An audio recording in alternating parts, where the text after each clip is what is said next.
joining us now is Okpe, with stories trending around the world. Hello, G. Take charge. This one, you can't stop laughing.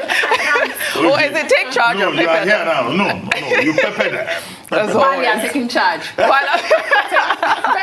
You're joining him at this one.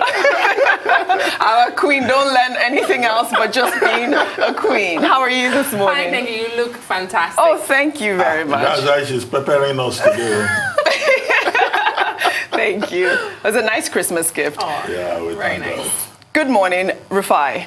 This one you are taking charge. You remind me of charge and bill.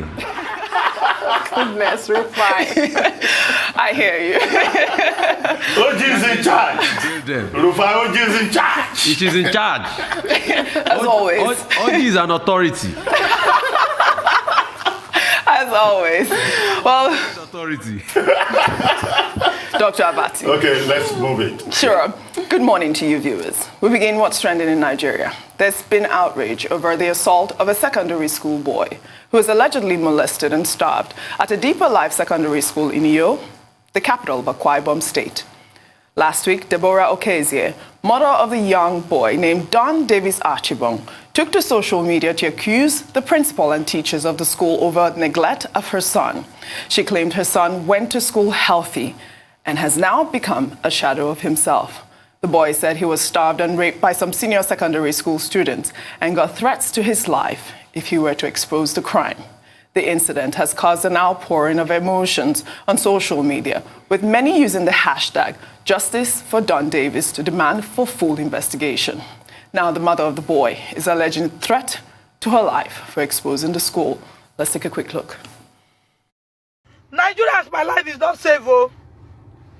My life is not safe, oh. My life is not safe. I have honorable commissioner, whatever, on voice, where she asked me to remove the video. They collected my phone from me. They collected my phone from me. She never told me that she was going to attack me in her office for doing video of her coming to talk to my son at 11 o'clock in the night. I got there, this woman started attacking me. Please, honorable commissioner, the first day you visited on Davis in school, in hospital, you brought him provision. If it's the provision that is making you do this, come and pack it. You have not opened it. Let truth stand. I ask you a question. Your investigation on that 11 o'clock will it end well? And I have promised Nigeria that I will keep them updated. I have promised that I will keep them updated. Why did you bring me to your office for me to be attacked? She tricked me to bring my son. When I got there, she started attacking me on a post I did. I asked her, Mommy, is that why you called me? Did you come here to attack me? Did you come here to attack me on a post I did on Facebook? When I saw the way things were going, I had to tell them that I'm wearing camera.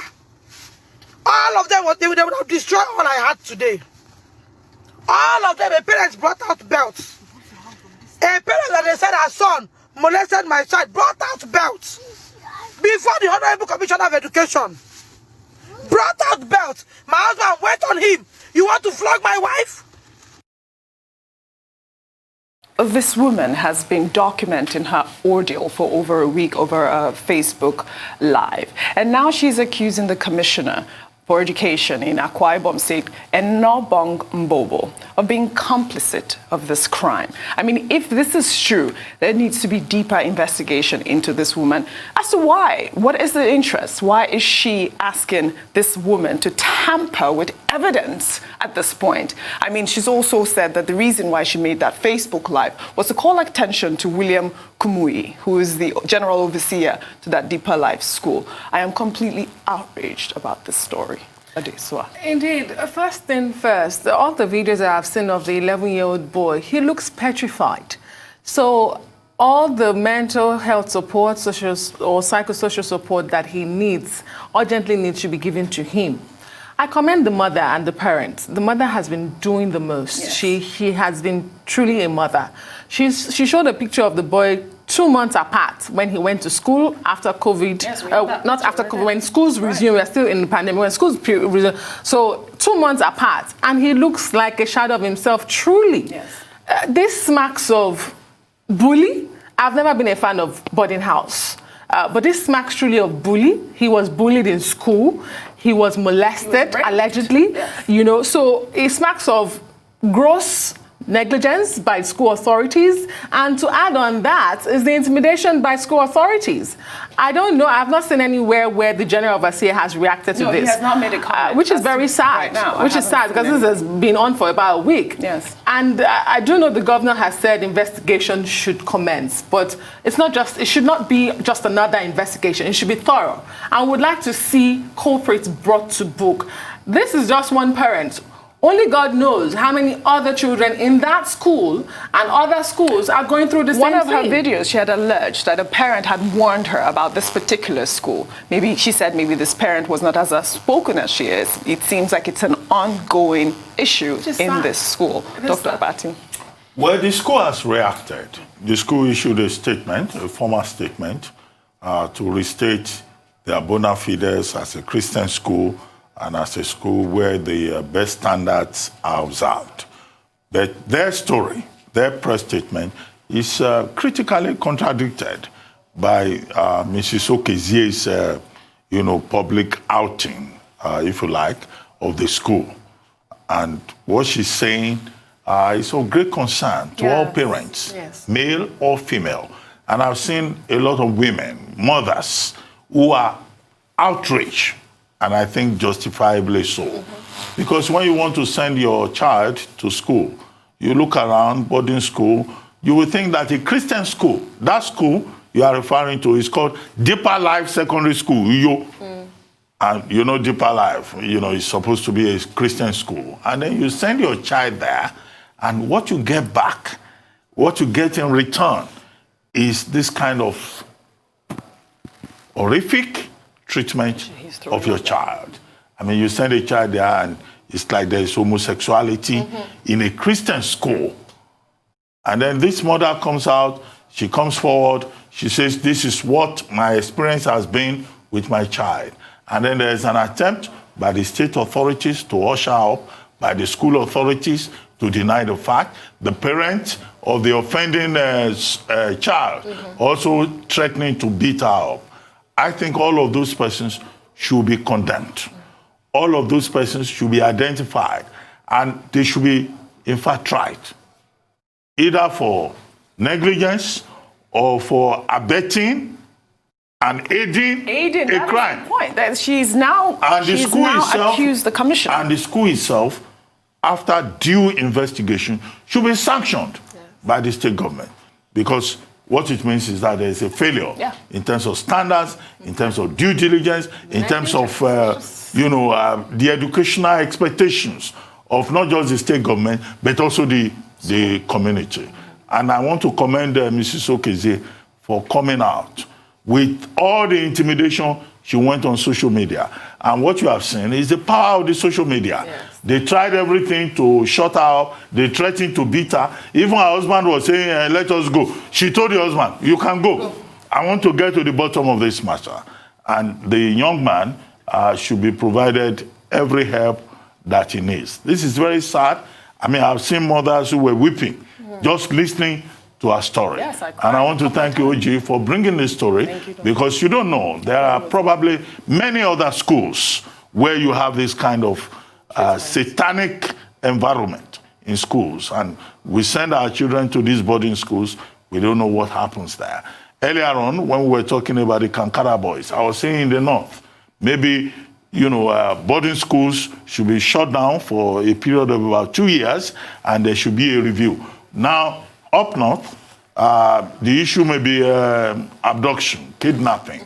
But we have seen another dimension of it in southern Nigeria, where young people, small boys, are involved in well, I don't want to use any word, but at least here in Nigeria, according to our laws, homosexuality is a crime. Yes. Rufai, your take on the story. This I will call a case of emotional banditry. And it's very pervasive in boarding school. It goes way back. Boys trying to have sexual knowledge. It leads to bullying. It leads to fagging. It leads to all sorts of very heinous activities. And this is the caveat. So I'll tell you the thread. This is the thread. When it comes out, because their parents might want to protect their interests, it becomes a case of conniving with the school authority, in most cases, to settle the matter amicably. And when somebody reports, the parents of the person on the receiving end, they try to calm the person down. They try to say, let's not allow this get out, we can settle this. But I'm very proud of what Ms. Okozie has done. It's very brave what she has done. Put them out there.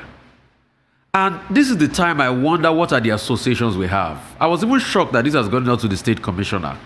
But there's an institution called ANCOPS, Confederation of Secondary School Principals, that could have stepped in all of this to ensure that that activity is not done, to investigate that activity going on, and what is causing the bullying against the boy, and discipline anybody erring. The school should have even done it. This is what I have very strongly against especially religious body institutions. Because they come out with an air of being like Caesar's wife, but they don't match words with actions. We know the activities that went on in other even universities, as allegedly Christian universities, we don't want to mention their name here. And we know this activity, but it is good this woman has come up. I don't want this woman to stop here. I want this woman to take it up. Go up to ANCOPS. There's a federal association called, a national association called ANCOPS. Write a petition to ANCOPS. Write a petition to the state government. Take this matter up. They can't bully a boy that in the space of 2 months, the boy looks like he was staying in Auschwitz concentration camp. He was emaciated. This is wrong. Bullying leaves a long-lasting psychological effect. I was bullied in FGC Odogbolu, so I know what it feels like. I know what when a senior picks on you constantly. I left the boarding house because of bullying. And we need to speak thoroughly against it. And I'm sad the school authorities try to put this down. The woman should go on social media, make her voice heard. Or if possible, if we can get Ms. Okozie, let's bring her on television to tell her own side of the story. We must say no to this. If some boys are not cultured and well trained in their homes, they shouldn't make life miserable for other people that just want to have an education. It is wrong. And this is injustice in society. Injustice anywhere is a threat to justice everywhere. Bullying must stop. All right, we'll take our final story. Members of the House of Representatives have dropped both immediate and future plans of inviting President Muhammadu Buhari to address lawmakers on the rising insecurity in the country. This position has come after the initial invitation was presumed to assume ethnic and political dimensions. The motion, which was moved by Satomi Ahmad, the lawmaker representing Jere Federal Constituency, was followed by 9 others from Borno State, who were believed to have apologized for moving that motion. They claimed that the motion was not intended to embarrass the president, contrary to insinuation in some quarters. Now, Nigerians have expressed outrage over the news. Let's take a tweet from Awi, who wrote, "An all-powerful presidency, a presidency that cannot be cautioned or questioned or requested for accountability, a nation where our leaders are the almighty. This should reinforce the resolve to let them know that powers belong to the people. Never again should we allow this in Nigeria."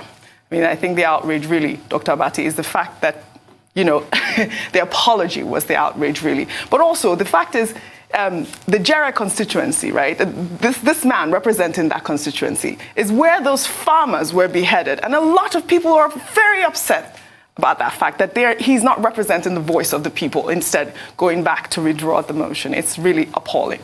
I don't know who would like to comment real quick. Go ahead. I asked you because... Anyway, I think this is very surprising. It's shocking, and many Nigerians will be disappointed. Right. But maybe they will not be surprised or shocked, because you will recall that when this National Assembly was constituted, the president of the National Assembly of the Senate said, look, this night assembly will support President Buhari, and whatever the president brings, so nobody will be surprised, I guess, that they are now apologizing to the president. But you have to place that side by side by the argument by senior advocates of Nigeria, Michael Zekome and Femi Falana, SAN, who quoted section 67, 88, 89 of the Constitution to say that indeed the president of Nigeria can be summoned, can be invited. The Attorney General said that they have no constitutional powers. By the National Assembly to come and explain certain issues to the National Assembly. Abubakar Malami says that is unconstitutional. But look, we've also been told that, okay, apart from being president, he is also Minister of Petroleum Resources. Can he also be invited in that capacity? But in any case, the expectation of Nigerians is that the National Assembly will not be a sycophantic body. Yes. And I hope that they will be aware of that. Thank you, in terms of the expectations of the people. Thank you very much. Guys. See you tomorrow.